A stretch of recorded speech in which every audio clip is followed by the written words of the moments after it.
Hey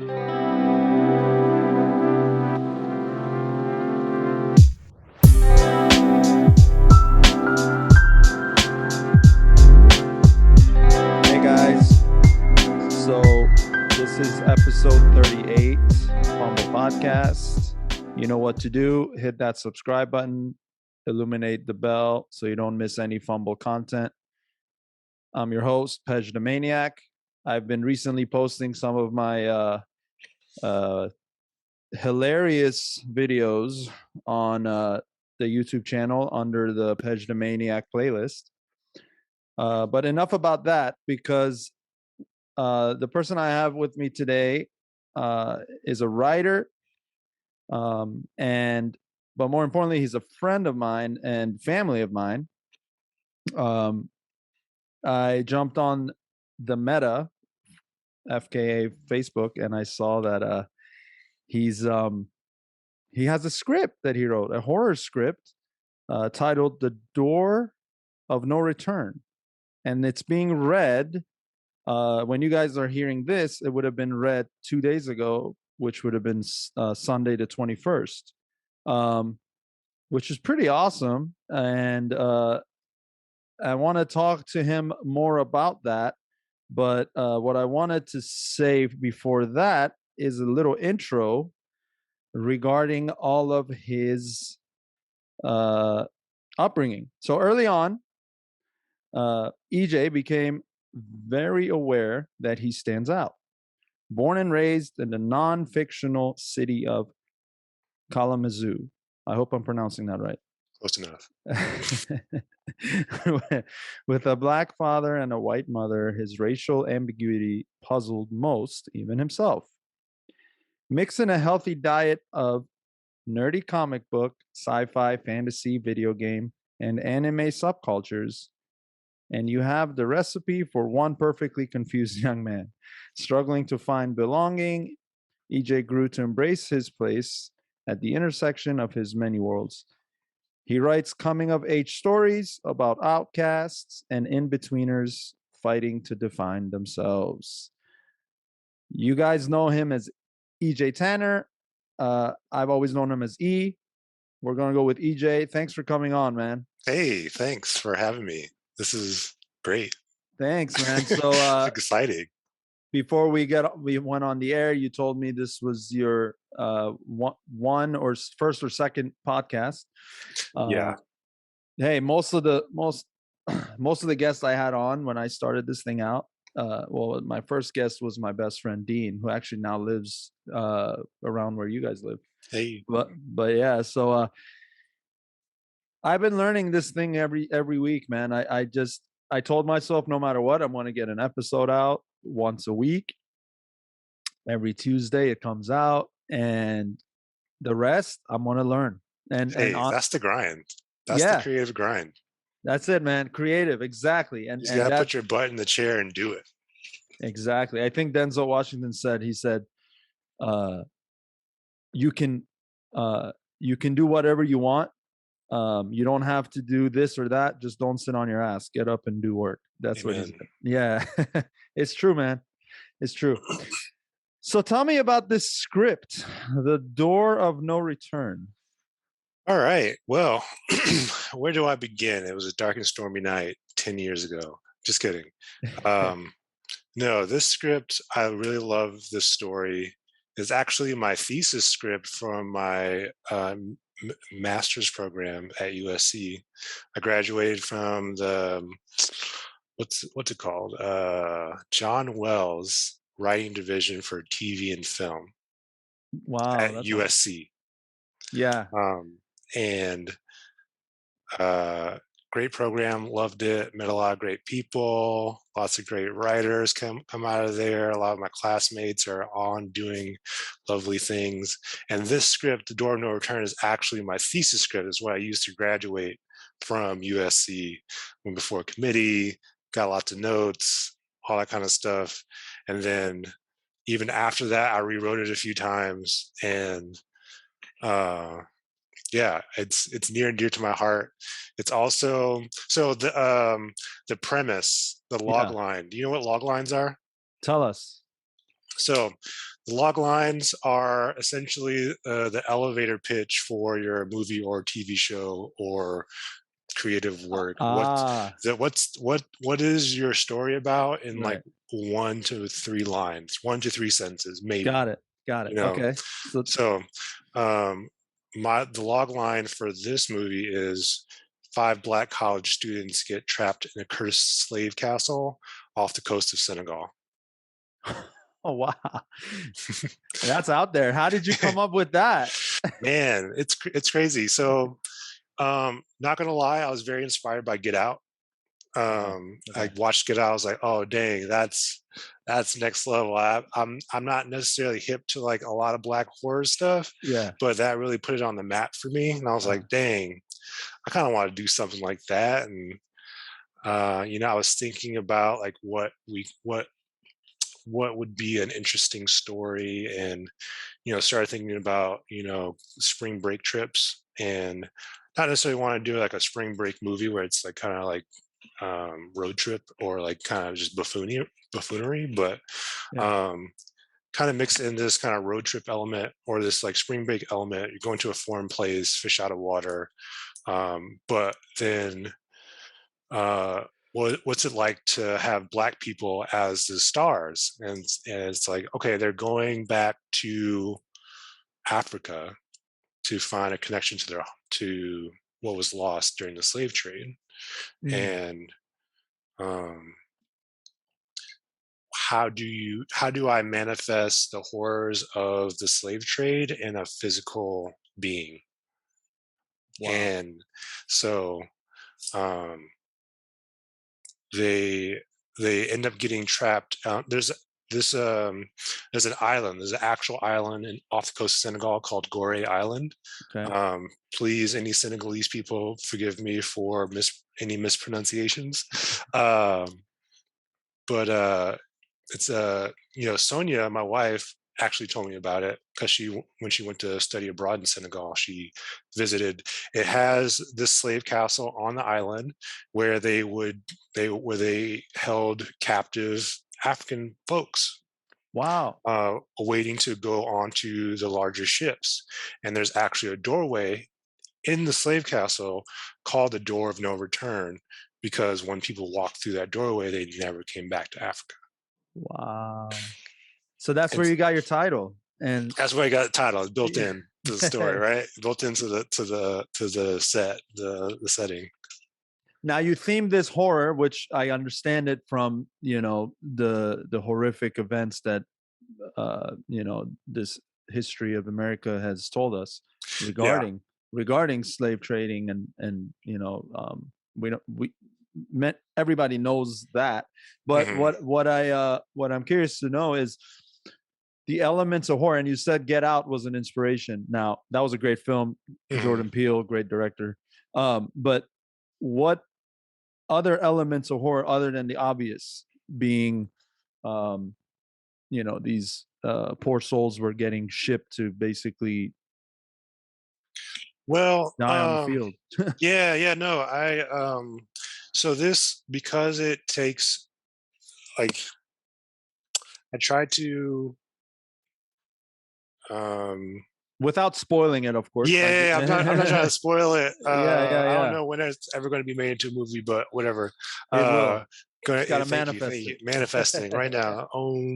Um, yeah. So there, I tried to make the obvious horror element.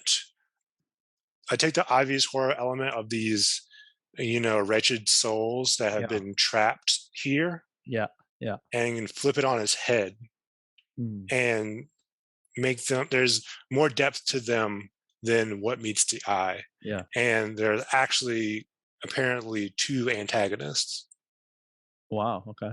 because there's people trapped with these formerly enslaved people or going to be enslaved people. I see. I see. So they're not the only ones trapped on this island when our college students get sucked into this kind of dark vortex that happens. Wow. All right. All right. I dig it. I dig it. So, um, I really look forward to this being on the screen one day. Yeah, me too. Um, Any producers out there listening? My there you number is go. 734. Well, speaking of which, it's being read this Sunday, or Yeah, the yeah, I'm very excited. Is it? previous Sunday. It would have been 2 days ago when Yeah, this is heard. last Sunday, because this is the future of the past and Yeah, time travel. Therefore, time exactly. travel. Um, yeah, there's this group called First 15 LA, Right. and they have every month back before the pandemic, Mhm. they would host a live table reading of the script. They would cast actors. They also get some industry professionals to come give feedback after their reading. Um, and now it's all migrated to Zoom, but they're still monthly putting on a show. Yeah. And I was one of the lucky 3 people to get selected this month. So how did that process go? Like, how did you get your name out there to even apply, or what's the process? Man, so it's open. It's an open submission. You go to the Okay. website. You can anybody with a thing. I think they cater towards Black creators and creators of color, Okay. and to kind of uplift less heard voices in Okay. the industry. And was it a friend of mine texted me like a month ago, Yeah. 2 months ago, said, "Hey, have you heard of this thing, First 15 LA? You might be interested. I've heard. I have other friends who think it says pretty tight." Yeah. Then I was like, "Oh, cool. Yeah, definitely checked it out. Didn't feel like, oh, about to jump on this right now. Um, in my orbit, I'll come back to it." Then, a few weeks go by. My writing partner, my part-time writing partner, tags me in a tweet about some dude bragging about how good First 15 LA experience was, and I was like, "Oh shoot!" And he was like, "Anybody looking for who has a horror movie, submit it." And I was like, "Well, I got a horror movie, and it's Yeah. pretty good." So Hey. I think it's a sign. I was like, "All right, let me apply, let me see what's going on." And then you only, so for pilots, they require that you submit only the first 15 pages. Yeah. For features, which mine is feature Uh-huh. film, um, they allow up to 20 pages. Okay. And so I cut out the first 20 pages of my script and sent it along. And a week or two goes by, and I get contacted by, I think it's Jamila Daniels, Okay. is the person I've been corresponding with. All right. And she's like, "Hey, good news, my dude. We like your stuff. Um, we would love to have you participate in our table read." And I was like, "Oh, great. I will definitely not say no to Oh man. that." I feel very honored and lucky that, I You got know what? accepted. You know what's cool about that is I totally believe in this. It it was put in your world, right? Like you Hmm. said, you hear about this place, and then you say, okay, that's cool, not right now, maybe, and then it comes back to you, right? Because it's now in your mind, and then like you get a tweet Yeah. from your friend, and it's just I totally believe in law of attraction and Hmm. how and you want something, you got to manifest it. We talked about it earlier. Hmm. You just got to put it out there. Like say, this is what I want. Like, you know what you want. That's the hardest part anyway, for a lot of people to even figure that out. Yeah. Right. So It changes. That's the thing they don't tell you about, is the things you want change over yeah, time. yeah, So what you wanted when you were in high school, you don't want by the time you get to college or into your mid 20s or even your 30s. yeah. So I mean, that's fair. That's true. Now, I think of it as you said change. I think of it as it gets refined. Like it become, Mm, mm. like your ideas, at 15, they need to go through some yeah, They they can need to go go through the through wash a little bit. through the pressure cooker and see what comes out. But it's true though. I agree, because I mean I relate from a creative standpoint. I completely relate to wanting to, like this podcast, right? Mhm. It was just an idea that I had I had it in my mind for 2 years. I didn't do Mhm. anything with it. I just had the idea. I didn't have the equipment. I didn't even know where to start.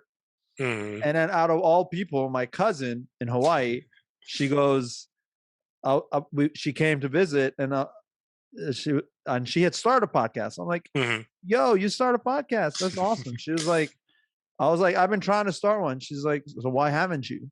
And then I was like, Dang. yeah, yeah, yeah. So then Dang. that's it. That's it, right?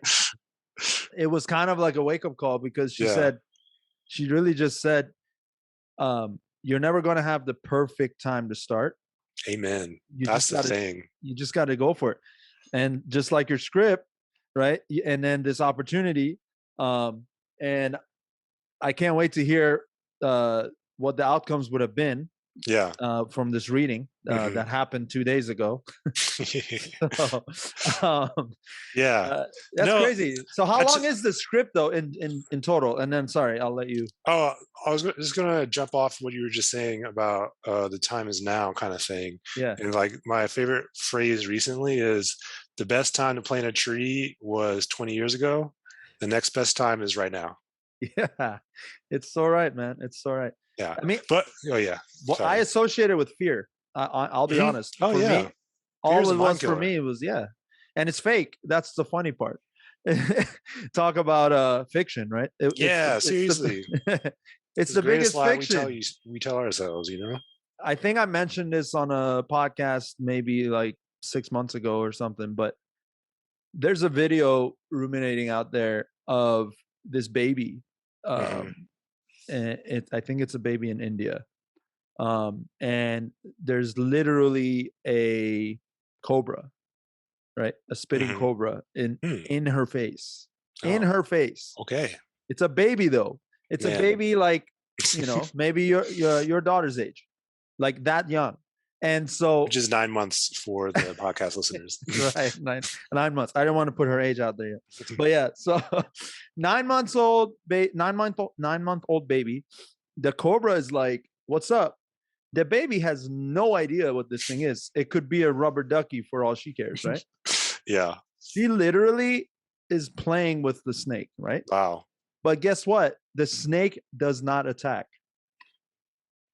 Man. It's just That's it's that, yeah. mind blowing because she hasn't learned the fiction of fear yet. So she Mhm. hasn't associated this lethal animal Yeah. to fear. So it was just amazing to me. And they say snakes go off of fear, right? They sense Mhm. the fear. Mhm. And when they don't, so does Freddy Krueger. But Yeah. they don't, and so they don't attack you. Neither did Freddy Krueger. So it's Yeah. crazy to me that we let fear, and I guess that's what it is. I think when we're younger, Mhm. for me in my 20s, I put away music, I put away entertainment. Mhm. I thought I got to live a normal life now. I know I'm getting Yeah. married now, and I Yeah. gotta, I shouldn't be doing that anymore. Mhm. And then I realized after 10 years, like, uh, yeah, you're pretty miserable right now. Like, you should. Seriously, man, especially, like, for creative people to it's hard, like, I like, before I had my life now, like, I was also working, like, a desk job Yeah, in, at a in the marketing department at CBS, and job was great. yeah, Good job, steady job, paid well, let me live in LA fairly comfortably. I could go home when I needed to. From Michigan originally. So like buy plane tickets back home, go see my family if I needed to. Wasn't worried about rent, wasn't worried about gas money. And the people I worked with were really nice, like yeah, really, like just like good people. But the yeah. job itself wasn't the most challenging, and I was really yearning to really like take hold of this writing endeavor. And like I was writing outside of work, and it, you know, it's hard. It's hard to like work a day job and then fuel your passion at night. Oh man, of course, it's 100%. But that passion is the fuel, right? Because that Hmm. passion doesn't go away. Yeah. You either ignore it and then you suffer because you're, and this is my experience, but maybe you can relate. You ignore it and you just suffer because you're just not ultimately you're not happy. You're not Yeah. happy with. Yeah, with because the you're not actually expressing yourself or engaging with the world in the way that feels most natural exactly. to you. You know, for you it's music, and for me it's writing. Like I don't know how to process my life if I don't write about it. Yeah. And like I don't necessarily express my feelings that well. You know, hashtag toxic masculinity. Thanks, appreciate you. Um, but yeah, I didn't grow up learning how to express myself, and um, I like writing came to me when I really needed it, and it kind of just took off from there. Yeah. And it's just like, oh, I'm feeling like filled up emotionally. Yeah. Where's a pen and paper? Where's a Word document? Where's my notepad and my phone? Because I need to like there's some I'm not understanding. I'm confused. Yeah. You know, I need to write about it. So let me ask you this: if the Yeah. emotions being locked in inside you and not being able to vocalize it, let's say you were able to do that and you didn't have that, do you Mhm. think the passion for writing would have still been as strong, or did that fuel your passion even more? Man, you know what? I don't know if writing would have happened had I been able to express myself otherwise, to be honest. Yeah. Um, I haven't always wanted to be a writer. Uh-huh. It wasn't until I was faced with like an overwhelming tragedy when my best friend died in a car accident we were in. Mm. And I was driving, and it was January 2009. I was 19. I was returning to my second semester of undergrad, and my mom and my two best friends were going to drive me back to school. And it's an hour and a half away from Kalamazoo to Ann Arbor. I went to University of Michigan undergrad, and while we were on the road, a snowstorm hit, and the road started getting bad. And I actually don't have much. I don't have any memory of the accident or much of what happened after getting on the freeway from Kalamazoo, because I got a traumatic brain injury from the accident. And I woke up and I was remember getting on the freeway from home, and then waking up blurry vision, no glasses, neck brace around my neck, arm bandaged up. I think I still have a scar here. Oh, wow. Um, and just no memory of what happened, just totally blank. And once we were discharged from the hospital, my mom told me that my best friend Renee died in the accident. And it was just like my chest is Yeah. getting hot right now just Yeah. because it's all so fresh. Even 11 years later, um, and How it old were you? I was 19, 19. and I had just turned 19, and I was just, drowning in an ocean of grief for so long. And eventually, thankfully for my oldest sister, she also went to University of Michigan, graduated the year before I started. And she's like really on top of it, very careful, very caring person. And she lined up for me to return back to school to finish my freshman year. And all the classes I returned to were writing classes. It was a creative writing class, the standard first year English class, and an independent study where I was writing essays the whole time. And it was that's when I was like, oh,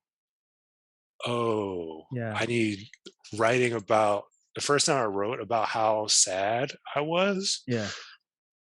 I was still sad, Yeah. granted, I was still incredibly sad, but I was a little better equipped to deal with it or to Right. face it a little bit, um, and wrestle with it some more, as opposed to being overwhelmed and like unable to um, recollect myself. Um, and Well, so, yeah, yeah. since then, like that's been that's been the reason I write, and everything that I do is in some way in to honor my best friend who passed away. Yeah. Well, she would be proud of you right now, man. Oh man, I hope so. I hope so. Yes, yes. And God rest her soul. Uh, it's tragic. But while you were telling me that, it's just we just talked about like law of attraction and how things how just things connect. Certain things can be said, certain actions, certain stories. Mhm. And the reason I asked how old you were, you said 19. I went to through from your perspective being woken up in a hospital, Mhm. not remembering the accident. Mhm. And furthermore, that leading, the tragic events of you losing your best friend, and then that all ultimately driving you to discovering writing, right? And Mhm. and that helping you through all that. It's I had um luckily, and I'm saying I was luckily no one else got hurt Mm. in my accident. But Mhm. when I was 16 years old in Maryland, for Mm. me, uh, I had just started driving, Mhm. and I got in a car accident that made me wake up in UMBC shock trauma, University of Baltimore shock trauma, dude. You Dang. can't even make this shit up Yeah. because we literally had very similar uh the accident was unfortunate, and then not remembering it, which also we have in common. I still don't remember it. My uncle thinks I'm lying because I don't want to Yeah, recollect. no, when the brain gets scrambled that hard, there's some things just not coming back. Yeah, yeah. My brain was swollen so much they couldn't even take me into EMTs. With the EMT, they had to chopper me to UMBC, and I was in. Uh, for reference, I was in Gaithersburg area, Montgomery Village area of Maryland, and Baltimore was an hour drive. So Mm. Dang. yeah, so they were not gonna the local hospital wasn't equipped to handle what had happened, right? So anyway, Wow. long story short, I woke up, spent 10 days in rehab to be learn how to walk, all of that. Anyway, and then from that moment forward, and I was the one that was at fault. Yours was weather related. Mine was just being stupid and young. Mhm. I was racing with not even a good car. It was like not Yeesh. Dang. yeah, the car wasn't even all that. It was just used car that, I just wanted to I wasn't being myself. Let's just put it that Mhm. way. I Mhm. was a 16-year-old Persian boy still figuring out who the hell I am. Mhm. In high school in America, kind of just a loner for most of the time there.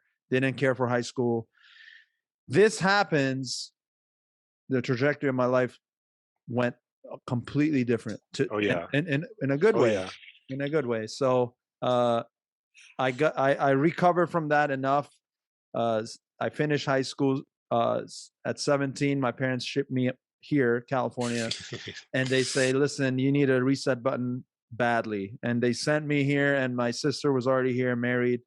Our age difference with my sister is under 7 years, so we have a good Mhm. gap between us. Yeah. So she was already established in her life, but moving to California was the best thing that could happen to me. At the time, if you asked me then, I would have told you I hated it. And I was Of 19 course. actually. Yeah. Because Of course. all my closest friends and family were all in Maryland. So Mhm. when they say blessing in disguise, like I believe it. And everything Mhm. happens for a reason. My accident had to happen for me Mhm. to learn the hard way, of course, but I had to learn Mhm. that racing isn't my passion. Cars aren't even my passion. I could give a shit about cars. I don't Yeah, care. I hope you don't care about cars anymore.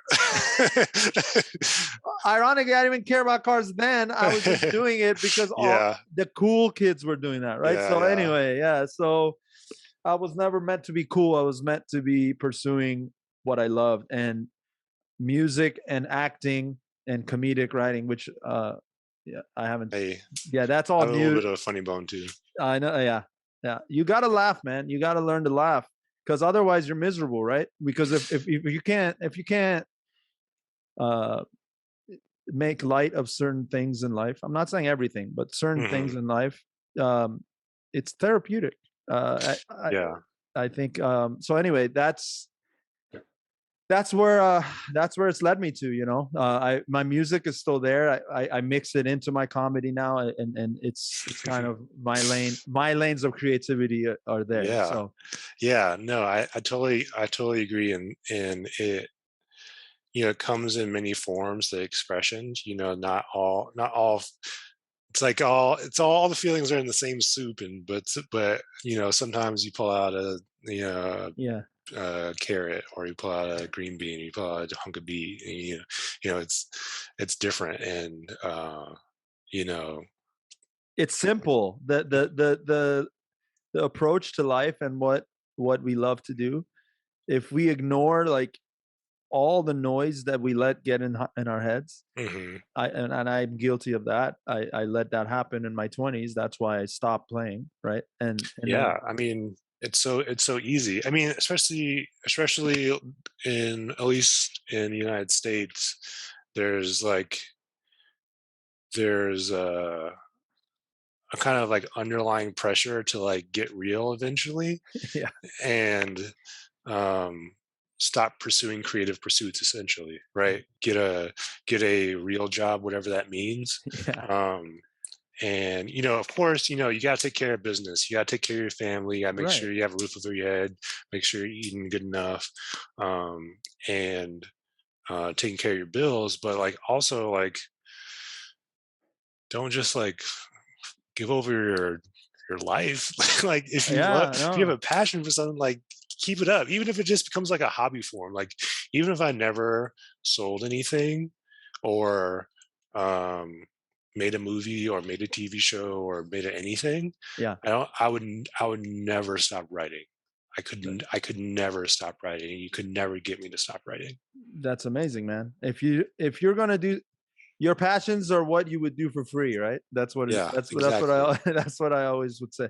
And I wish you the best, and I do see it coming up. Big things.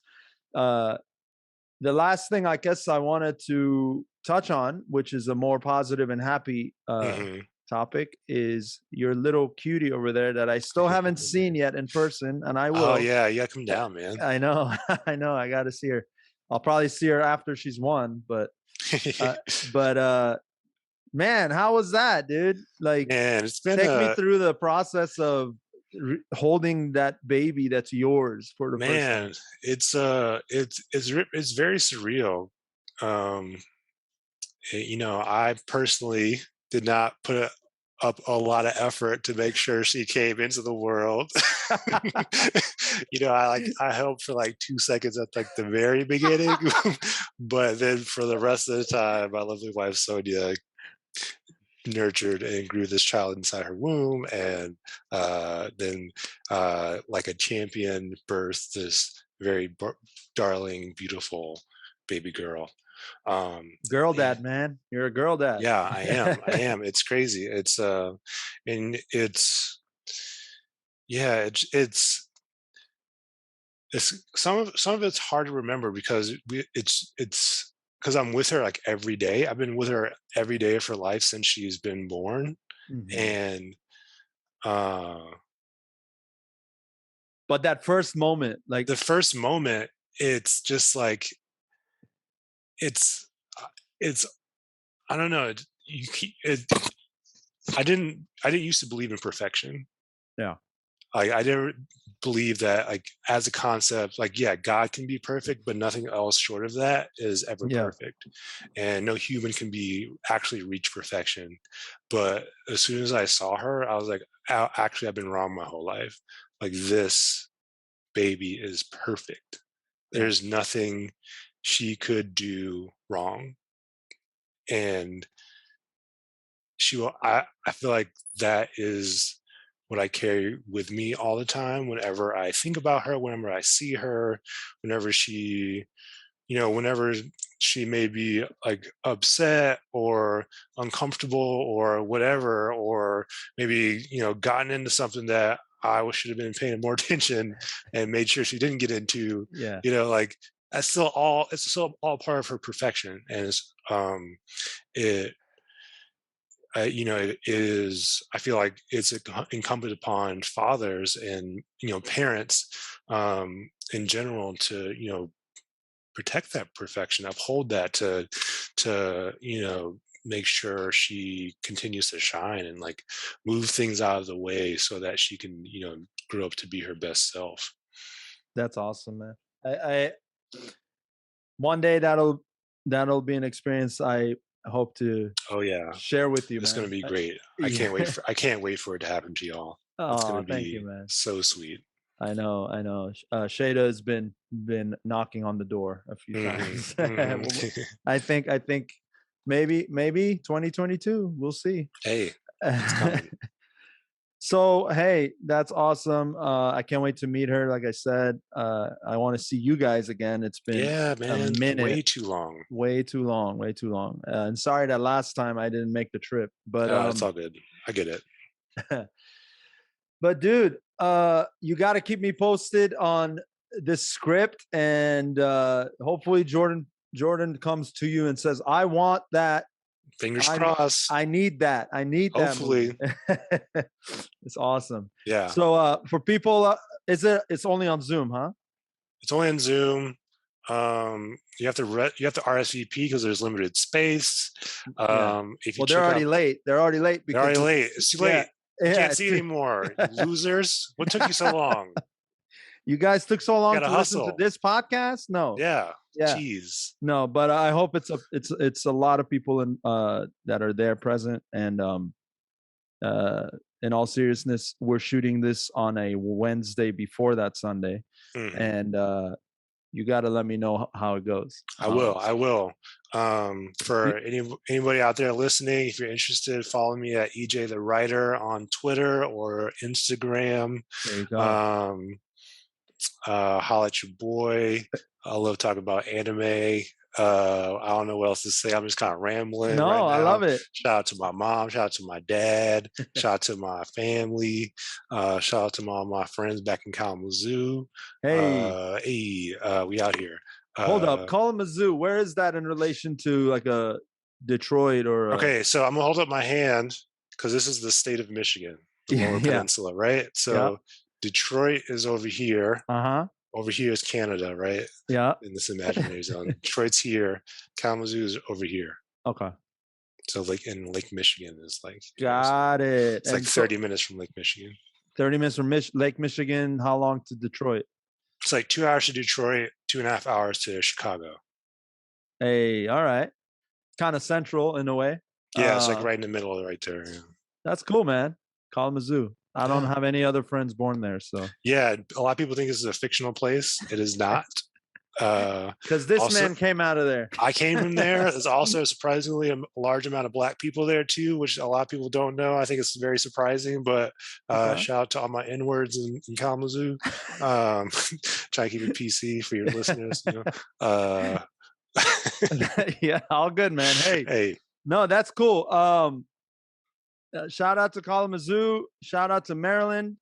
Maryland Um, for me, where all my people out there. Shout out to Cali, up and down the coast. coast, yeah, Cali. Yeah, yeah, yeah. We're repping it. But EJ, I appreciate you coming Tej, on. thank you for Yeah, asking man. me to come on. This is Dude. delightful.